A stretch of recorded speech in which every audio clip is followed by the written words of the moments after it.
राधे राधे दोस्तों, हरे राम हरे कृष्ण। मंदिरों की श्रृंखला में चलिए मैं आज आप लोगों को लेकर चलती हूँ Asia second largest Navi Mumbai Kharghar के इस्कॉन मंदिर श्री हरि के चरणों में प्रणाम करने के लिए। ट्रैफिक को पीछे छोड़ते हुए मैंने प्लान किया कि मैं लोकल ट्रेन से जाऊँगी और ये सोच के मैं थाने स्टेशन आ गई। लकीली मुझे डायरेक्ट ट्रेन मिल गई थी जो थी थाने टू पनवेल। अदरवाइज़ मुझे नेरुल से ट्रेन चेंज करना पड़ता था और मेरी ट्रेन चल पड़ी है थाने स्टेशन से। मैं लगभग 3 बजे के आसपास निकली थी, इसकी वजह से ट्रेन में भीड़ नहीं थी ज़्यादा और मुझे प्रॉपर सीट मिल गई थी।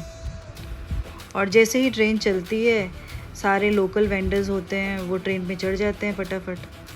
और जितनी भी मैं लेडीज़ डब्बे पे ऑफकोर्स लेडीज़ डब्बे पे ही चढ़ूँगी तो जैसे मैं लेडीज़ डब्बे पे चढ़ती हूँ सब औरतें मिलकर शॉपिंग करना चालू कर देती हैं।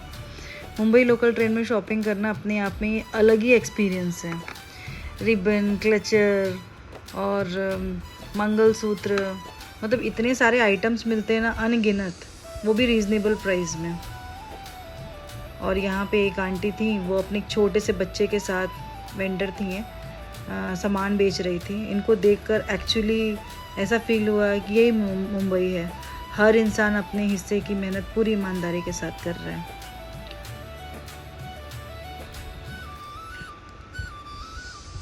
जो लेडीज़ होती है ना, मोस्टली क्या होती है, शॉपिंग के चक्कर में तो कई औरतों की आपस में दोस्ती भी हो जाती है भैया इतने में 2 ना, 20 का 1, 50 का 3, बस यही चलते रहता है टिल डेस्टिनेशन।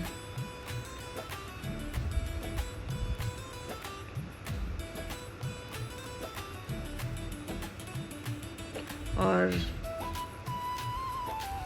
ट्रेन चल रही थी अपनी रफ्तार के साथ और धीरे धीरे हम खारघर स्टेशन के करीब पहुंच रहे थे। ये खारघर स्टेशन आ गया है। मुझे मुंबई में लगभग 25 साल हो गए हैं, जिसमें से 17 से 18 साल मैंने नवी मुंबई में ही बिताया है। तो खारघर स्टेशन उतरते साथ ही से लगता है कि सब याद आने लगता है अपने स्ट्रगल के पुराने दिन। जैसे ही स्टेशन से बाहर निकले सामने में ही ऑटो मिल जाता है और यहाँ पे सब फूड स्टॉल है स्टेशन के बाहर। मैंने भी एक ऑटो वाला भैया फिक्स कर लिया था। अब आप चाहे मीटर से जाओ या डायरेक्ट जाओ, आपको फेयर 80 रुपीज़ ही पड़ने वाला है। तो मैंने डायरेक्ट ऑटो ले लिया था और मैं पहुँच रही थी धीरे धीरे श्री हरि चरणों के पास।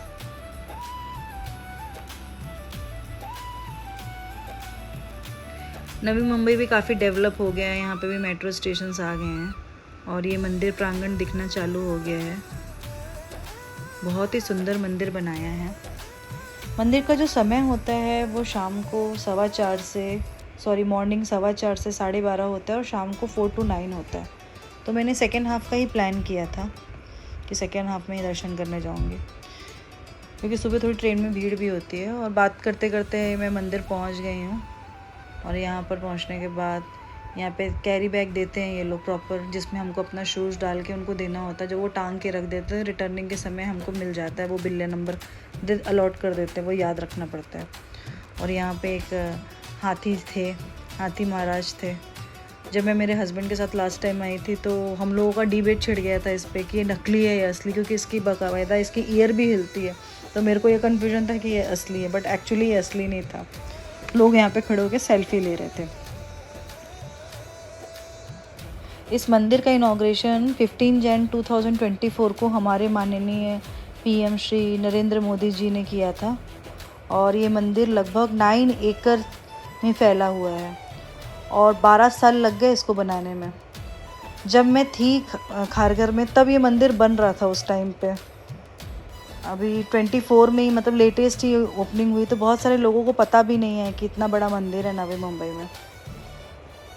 और यहाँ पर कैंटीन, जिसको प्रसादम बोलते हैं, बुक स्टॉल है और बेस्ट शॉपिंग प्लेस है। मतलब पूजा की रिलेटेड हर एसेसरीज़ मिलेगी। मैं सब कुछ आप लोगों को दिखाऊंगी। ये सब देखने के लिए मेरे ब्लॉग में बने रहिए प्लीज़। और हम मंदिर पहुँच चुके हैं। यहाँ मंदिर में चारों तरफ हरि बोल गूंज रहा था हरे रामा हरे कृष्णा की चैंटिंग हो रही थी।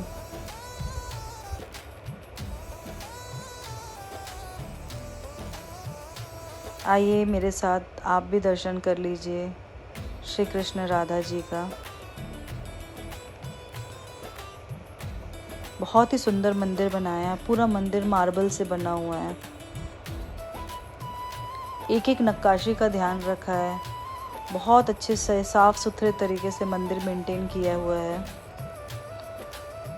और मैं जिस समय पहुंची थी कुछ 4:15 4:30 हो रहा था। लकीली मुझे सौभाग्य से आरती मिल गई थी, मैं भी आरती का हिस्सा बनी।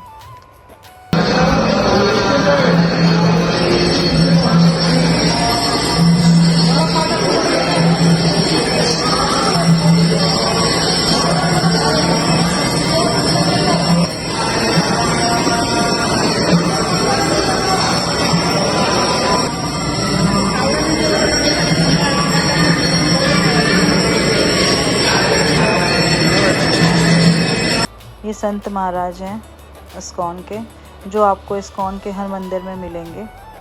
यहाँ की दीवारों में श्री कृष्ण भगवान की बाल लीलाओं का अलग अलग चित्रण किया गया है, जो मैंने आप लोगों को दिखाने के लिए कैप्चर किया है। दर्शन के बाद मैं लगभग 15 से 20 मिनट मंदिर में ही बैठी थी, अपने मन की बातें कर रही थी भगवान से। श्री कृष्ण की बाल लीलाओं को बहुत अच्छे से वर्णन किया हुआ है यहाँ पर, जैसा आप लोग देख सकते हैं। और आगे जाना मना भी था, काफ़ी शूटिंग वूटिंग इस करने में प्रॉब्लम थी, तो मैं रिस्ट्रिक्टेड एरिया को अवॉइड कर रही थी। और भगवान श्री हरि चरणों को प्रणाम करते हुए हम आगे बढ़ रहे हैं। सब यहाँ पे खड़े थे आशीर्वाद लेने के लिए, पंडित जी सबको आशीर्वाद दे रहे थे। और सब हरे रामा हरे कृष्णा की चैंटिंग कर रहे थे। देखिए, अगर मंदिर की नक्काशी देखेंगे तो बहुत ही सुंदर है, बहुत व्यवस्थित तरीके से, बहुत अच्छे से बनाया है। मंदिर बनाना और उसको मेंटेन रखना दो चीज़ें होती हैं, यहाँ पर दोनों चीज़ें बहुत अच्छे से इम्प्लीमेंट हुई है। और दर्शन करके मैं बाहर आ गई थी। ये खारघर का खूबसूरत नज़ारा है। इसके सामने जो ये देखिए यहाँ से व्यू कैसा, फ्रंट व्यू कैसा दिखता है मंदिर के सामने से। ये सामने आप देख रहे हैं पांडव काड़ा, काफ़ी फेमस है बारिश के टाइम के लिए, वाटरफॉल होता है यहाँ पर। ये मंदिर के पास ही है। और इसके बाजू में आपको ये मिलेगा सेंट्रल पार्क मिलेगा, देन सामने आपको जस्ट उसके अपोजिट में गोल्फ कोर्स है। अच्छे लोकेशन पे बनाया है इस मंदिर को। और भगवान जी को हम प्रणाम करते हुए रिटर्न हो रहे थे। रिटर्न होते होते चलिए मैं आप लोगों को प्रसादम और पुस्तकालय और साथ में मैंने जो शॉपिंग बताया था, शॉपिंग मॉल, वो बताती हूँ।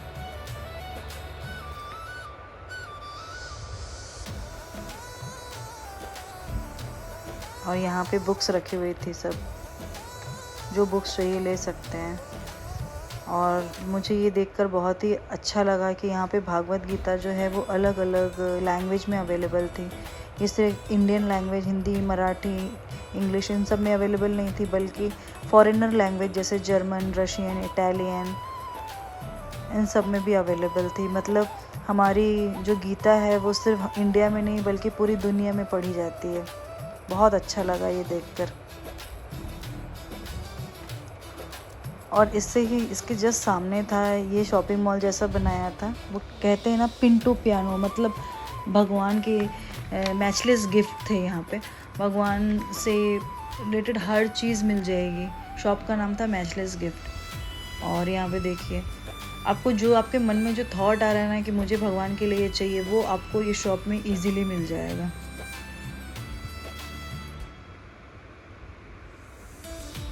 ये जो हम भगवान जी का जप करते हैं तो उसके लिए हमको एक थैली में रख के करते हैं, ये वो था। और यहाँ पर ये आसनी है जिसमें बैठकर हम पूजा करते हैं। उसके बाद ये श्री कृष्ण भगवान के बाल रूप के आइडल थे। और सब रीज़नेबल रेट में है, तो ऐसा कुछ प्रॉब्लम नहीं है रेट्स का। और मैंने भी अपने घर के लिए यहीं से गीता भागवत ली है।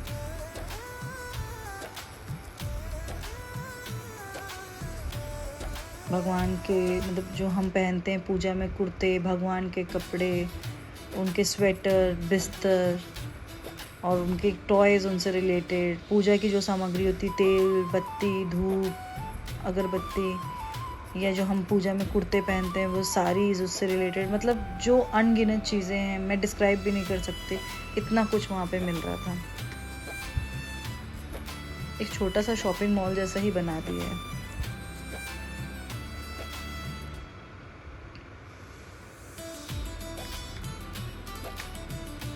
और इसके थोड़ा सा आगे जाने के बाद एक कैंटीन है, प्रसादम नाम है जिसका, और ये एक सात्विक कैंटीन है जहाँ पर बिना लहसुन प्याज के जो भी खाना रहता है वो सब रहता है। जैसे समोसा, कचौरी आप देख रहे हैं वो सब बिना लहसुन प्याज का है। इससे बाहर निकलते ही पानी पूरी और इसका चाट का स्टॉल भी लगा हुआ था। लोग बाहर बैठ के भी खा रहे थे। पाव भाजी का स्टॉल था बाहर। मैंने तो कुछ खाया नहीं यहाँ से।